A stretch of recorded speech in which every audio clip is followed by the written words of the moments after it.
Hello, ഇന്ന് ഞാനൊരു day in my ലൈഫായിട്ടാണ് വന്നിട്ടുള്ളത്. അപ്പോൾ ഇതൊരു സാറ്റർഡേ ഇത്തെ വ്ലോഗാണ്. നിസ്കാരമൊക്കെ കഴിഞ്ഞ് പിന്നെ ഞാനും ഹസ്ബൻഡും പതിവ് പോലെ നടക്കാൻ പോയി. അപ്പോൾ ഇന്ന് കുട്ടികൾക്ക് സ്കൂളിൽ അവർ ഉറങ്ങുന്നുണ്ട്. അങ്ങനെ ഞങ്ങളുടെ നടത്തമൊക്കെ കഴിഞ്ഞു തിരിച്ച് വീട്ടിലേക്ക് വന്നു. പിന്നെ ഞാൻ വേഗം തന്നെ ബ്രേക്ക്ഫാസ്റ്റിൻ്റെ പണിയെടുക്കാമെന്ന് കരുതി. അപ്പോൾ ഇന്ന് എനിക്ക് ദോശമാവുണ്ടായിരുന്നു. അപ്പോൾ കാരദോശ ഉണ്ടാക്കാമെന്ന് കരുതി. അപ്പോൾ അതിന് വേണ്ടിയിട്ടുള്ള കാര ചട്നി ഉണ്ടാക്കുന്നതാണ്. ഇതിന് മുൻപ് ഞാൻ ഈ റെസിപ്പി വീഡിയോ ആയിട്ട് തന്നെ കാരാദോശൻ്റെത് അപ്ലോഡ് ചെയ്തിട്ടുണ്ട്. അപ്പോൾ അത് കാണാത്തവരാണെങ്കിൽ അത് ജസ്റ്റ് ഒന്ന് കണ്ടു നോക്കാം. അങ്ങനെ ഞാനതിൻ്റെ ചട്നി ഒന്ന് അരച്ചെടുത്തിട്ടുണ്ട്. ഇനി അതിനെ ഒന്ന് എണ്ണയിലിട്ടിട്ട് നല്ലപോലെ ഒന്ന് വറ്റിച്ചെടുക്കണം. ഈ സമയത്ത് കുട്ടികൾ എഴുന്നേറ്റിട്ടുണ്ട്, അവർ ബ്രഷ് ചെയ്യുന്നുണ്ട്. ഞാൻ വേഗം തന്നെ എൻ്റെ കാര ചട്നി അവിടെ റെഡിയാക്കി എടുക്കുന്നുണ്ട്.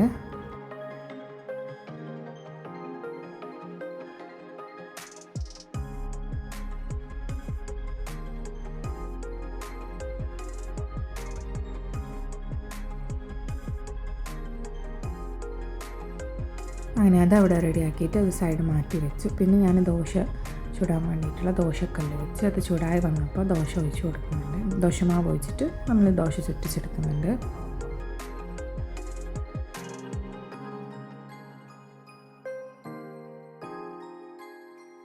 അതൊന്ന് ആറി വരുമ്പോൾ അതിന് മുകളിലായിട്ട് നമ്മുടെ ഈ കാര ചട്നി ഉണ്ടല്ലോ, അതൊന്ന് ഇതുപോലെ നല്ലപോലെ എല്ലാ ഭാഗത്തുമായിട്ട് സ്പ്രെഡ് ചെയ്ത് കൊടുക്കാം.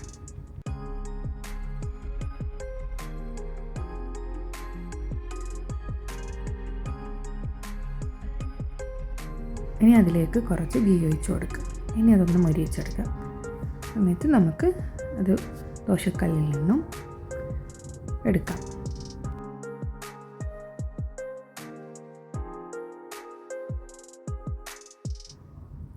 ഇതേപോലെ നമുക്ക് ബാക്കിയുള്ള ദോശയും വേഗം തന്നെ ചുട്ടെടുക്കാം.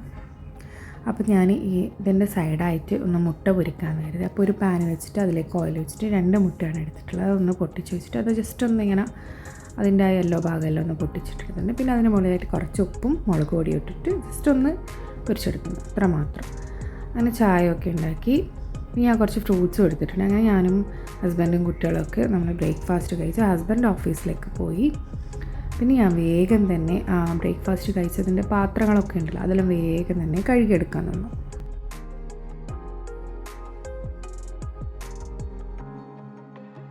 അങ്ങനെ എൻ്റെ പാത്രം കഴുകലൊക്കെ കഴിഞ്ഞ് പിന്നെ ഒന്ന് അവിടെ തുടച്ച് ക്ലീൻ ചെയ്തതിന് ശേഷം ഞാൻ ചോറിനുള്ള അരി ഇട്ടു. പിന്നെ ഇന്ന് മീൻ കറിക്ക് വേണ്ടിയിട്ടുള്ള മീൻ ഫ്രൈ ചെയ്യാൻ വേണ്ടിയിട്ടുള്ള മീൻ ഞാൻ വെള്ളത്തിലിടുന്നുണ്ട്.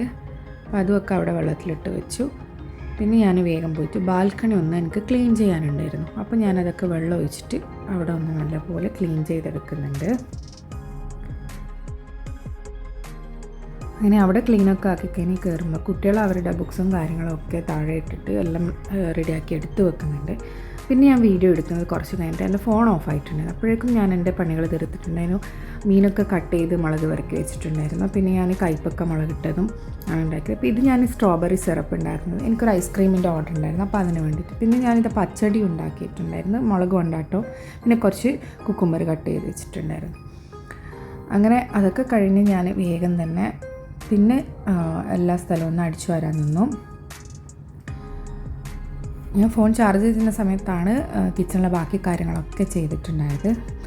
പിന്നെ വേഗം ആ പണികളൊക്കെ കഴിഞ്ഞതുകൊണ്ട് ഞാൻ എല്ലാ സ്ഥലവും ഒന്ന് അടിച്ചു വാരിയെടുക്കാമെന്ന് കരുതി. പിന്നെ അടിച്ചു വാരലൊക്കെ കഴിഞ്ഞ് ഞാൻ പിന്നെ വേഗം പോയിട്ട് ഐസ്ക്രീം ഉണ്ടാക്കാൻ നിന്നു. അതവിടെ ഫ്രീസറിൽ സെറ്റ് ചെയ്യാൻ വെച്ചു.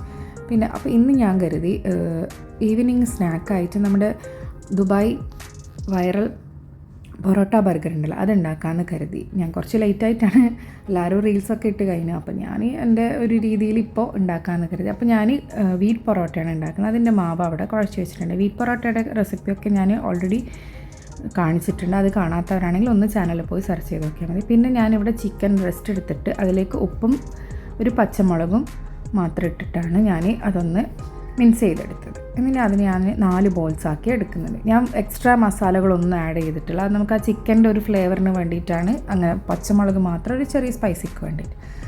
അതിന് നല്ല പാറ്റി ആക്കി എടുത്തിട്ട് അത് ഞാൻ ഫ്രിഡ്ജിലൊന്ന് സെറ്റ് ചെയ്യാൻ പറ്റും. പിന്നെ ഞാൻ വേഗം പോയി കുളിച്ചു, നിസ്കരിച്ചു. അപ്പോഴേക്കും ഹസ്ബൻഡ് ഓഫീസിൽ നിന്ന് വന്നിട്ടുണ്ട്. അപ്പോൾ ഞാൻ മീൻ എയർ ഫ്രയറിലാണ് ഫ്രൈ ചെയ്തെടുത്തത്. ഓയിലൊന്നും ചേർക്കാതെ ഫ്രൈ ചെയ്തെടുത്താണ്. അപ്പോൾ മീനിൻ്റെ ഒരു സൈഡായപ്പോൾ ഞാൻ തിരിച്ചിട്ട് കൊടുത്തിട്ട് അതും ഒരു 15 മിനിറ്റ്സ് ഫ്രൈ ചെയ്യാൻ വെച്ച് കൊടുക്കുന്നുണ്ട്. അങ്ങനെ അതൊക്കെ കഴിഞ്ഞ് പിന്നെ ഹസ്ബൻഡ് ഓഫീസിൽ നിന്ന് വന്ന് ഞാൻ ചോറൊക്കെ ടേബിളിൽ കൊണ്ടുവച്ച് ചോറും കൈപ്പക്ക മുളകിട്ടതും പച്ചടിയും മീൻ ഫ്രൈയും കുക്കുമ്പറും പിന്നെ മുളക് കൊണ്ടാട്ടമൊക്കെ ആയിട്ട് ഞങ്ങൾ അടിപൊളിയായിട്ട് ലഞ്ച് കഴിച്ചു. പിന്നെ അതൊക്കെ കഴിഞ്ഞ് കുറച്ച് നേരം റെസ്റ്റ് എടുത്തു. പിന്നെ ഈവനിങ് ആയപ്പോൾ ഞാസർ നിസ്കാരമൊക്കെ കഴിഞ്ഞ് ആ പൊറോട്ട ബർഗർ ഉണ്ടല്ലോ അതിന് വേണ്ടിയിട്ടുള്ള ഇതൊന്നും. അപ്പോൾ നേരത്തെ കുഴച്ച് വെച്ച് മാവ് നല്ല സോഫ്റ്റായിട്ട് വന്നിട്ടുണ്ട്. അപ്പോൾ അതിന് ഞാൻ ചെറിയൊരു 8 ബോൾസ് ആക്കിയിട്ടാണ് എടുത്തിട്ടുള്ളത്. പിന്നെ വേഗം തന്നെ അതിനെ ഒന്ന് പരത്തിയെടുക്കുന്നുണ്ട്. അപ്പോൾ നമുക്ക് ചെറിയ പൊറോട്ടയാണല്ലോ, ബർഗർ പൊറോട്ട ആയിട്ടല്ലേ, അപ്പോൾ ചെറിയ ഇത് മതി. അപ്പോൾ ഞാനിനി അതിനെ പരത്തിയെടുക്കുന്നുണ്ട്.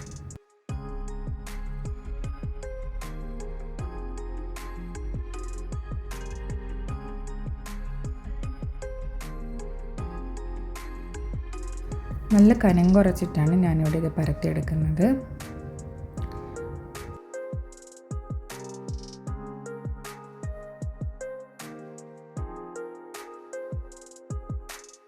ഇനി ഇതിലേക്ക് കുറച്ച് ഓയിൽ ഒഴിച്ച് കൊടുക്കുക. എന്നിട്ട് അതൊന്ന് നല്ലപോലെ എല്ലാ ഭാഗത്തുമായിട്ടൊന്ന് ഇതുപോലെ ഒന്ന് പരത്തി കൊടുക്കാം. ഇനി ഇതിലേക്ക് കുറച്ച് മൈദപ്പൊടിയും ഇട്ട് കൊടുക്കാം. ഇനി നമുക്കിതിനെ ഒന്ന് മടക്കിയെടുക്കണം. അപ്പം ഞാനിത് ഈ വീഡിയോയിൽ കാണിക്കുന്നത് പോലെ ഇങ്ങനെ ഒന്ന് ജസ്റ്റ് മടക്കിയെടുത്താൽ മതിയാകും.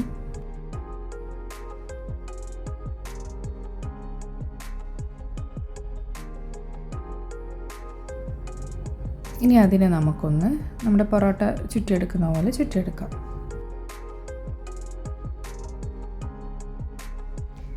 ഇനി നമുക്കിതിനെ പരത്തിയെടുക്കാം.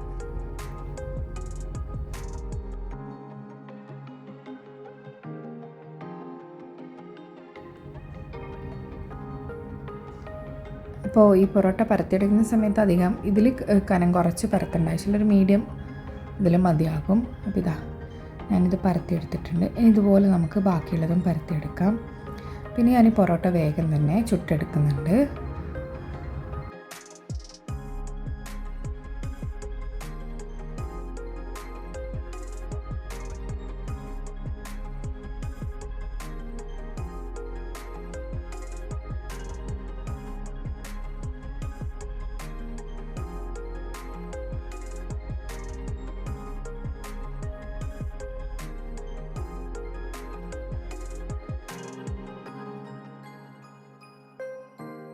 ഞാൻ മറ്റൊരു പാനിൽ നമ്മുടെ പാറ്റി ഒന്ന് ഫ്രൈ ചെയ്യാൻ വേണ്ടിയിട്ട് ഓയിൽ ഒഴിച്ച് കൊടുത്തിട്ടുണ്ട്. അപ്പോൾ ഫ്രിഡ്ജിൽ നിന്നും നമ്മൾ നേരത്തെ ഉണ്ടാക്കിയ പാറ്റി ഉണ്ടല്ലോ അത് ഈ പാനിലേക്ക് വെച്ച് കൊടുത്തിട്ടുണ്ട്. അപ്പോൾ ഒരു സൈഡായപ്പോൾ ഞാനത് തിരിച്ചിട്ട് കൊടുക്കുന്നുണ്ട്. ഇത് ലോ ഫ്ലെയിമിലിട്ടിട്ട് വേണം കുക്ക് ചെയ്തെടുക്കണം.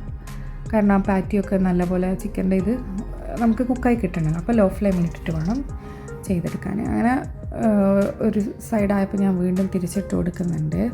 അപ്പോൾ ഇത് കുക്കാകുന്നത് വരെ നമുക്ക് തിരിച്ചു മറിച്ചിട്ട് കൊടുത്തിട്ട് എടുക്കാം. അപ്പോൾ ഇത് കുക്കായി കണ്ടപ്പോൾ ഞാൻ അതിന് മുകളിലായിട്ട് ചീസ് വെച്ച് കൊടുക്കുന്നുണ്ട്. ഈ സമയം എൻ്റെ പൊറോട്ട എല്ലാം ഞാൻ ചുട്ടെടുത്തിട്ടുണ്ടായിരുന്നു. ഇനി നമുക്ക് ആ ചീസൊന്ന് ചെറുതായിട്ടൊന്ന് മെൽട്ടാകുന്നത് വരെ ഒന്ന് വെയിറ്റ് ചെയ്യാം. അപ്പോൾ ഇതാ പൊറോട്ടയിലേക്ക് ഞാൻ കുറച്ച് മയോണൈസ് ആക്കിയിട്ടുണ്ടായിരുന്നു. അപ്പോൾ ഇനി നമ്മുടെ ഈ ചിക്കൻ ചീസ് ഇതിൻ്റെ മുകളിൽ വെച്ച് കൊടുക്കാം.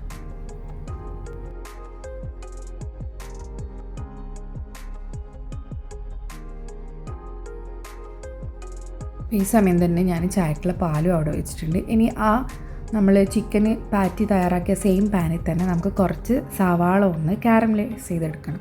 അപ്പോൾ അതിന് വേണ്ടിയിട്ട് അതിട്ടിട്ട് നല്ലപോലെ ഒന്ന് കാരമലൈസ് ചെയ്തിട്ട് സോട്ട് ചെയ്തെടുക്കുന്നുണ്ട്. അപ്പോൾ നമ്മുടെ ഇനി ചീസിൻ്റെ മുകളിലായിട്ട് ചിക്കൻ ചീസിൻ്റെ മുകളിലായിട്ട് ഈ കാരമലൈസ്ഡ് ഓണിയനെ വെച്ച് കൊടുക്കാം. പിന്നെ ഇതിലേക്ക് ഞാൻ എക്സ്ട്രാ തക്കാളി അങ്ങനെ ഒന്നും ചേർക്കുന്നില്ല, ജസ്റ്റ് ഇത് മാത്രം. ഇനി നമുക്ക് മറ്റേ പൊറോട്ട കൊണ്ട് ചെയ്തെടുക്കാം. അപ്പോൾ ഞാൻ ഇത് ചെയ്യുന്നതാണ്. അപ്പോൾ മോൻ ഉണ്ടോ പറഞ്ഞ് ഞാൻ ചെയ്യാന്നിട്ട് അവൻ ചെയ്യുന്നതാണിത്. ഇനി നമുക്കിതിനെ ഒരു ബേക്കിംഗ് പേപ്പറിൽ ഒന്ന് റാപ്പ് ചെയ്തെടുക്കാം. അങ്ങനെ എൻ്റെ പൊറോട്ട ബർഗർ ഇവിടെ റെഡി ആയിട്ടുണ്ട്. പിന്നെ ചായയും റെഡിയാക്കി. പിന്നെ ഞങ്ങളെല്ലാവരും അടിപൊളിയായിട്ട് നമ്മുടെ ചായ കുടിച്ചു. അപ്പോൾ അതിൻ്റെ കൂടെ ഈ പൊറോട്ട ബർഗറും കഴിച്ചു. നല്ല ടേസ്റ്റ് ഉണ്ടായിരുന്നു. ചിക്കനിലധികം ഫ്ലേവറൊന്നും ചേർക്കാത്തത്, മസാലകളൊന്നും ചേർക്കാത്തതുകൊണ്ട് ആ ചിക്കൻ്റെ ഫ്ലേവറാണ് നല്ലപോലെ വന്നിട്ട് അടിപൊളിയായിരുന്നു.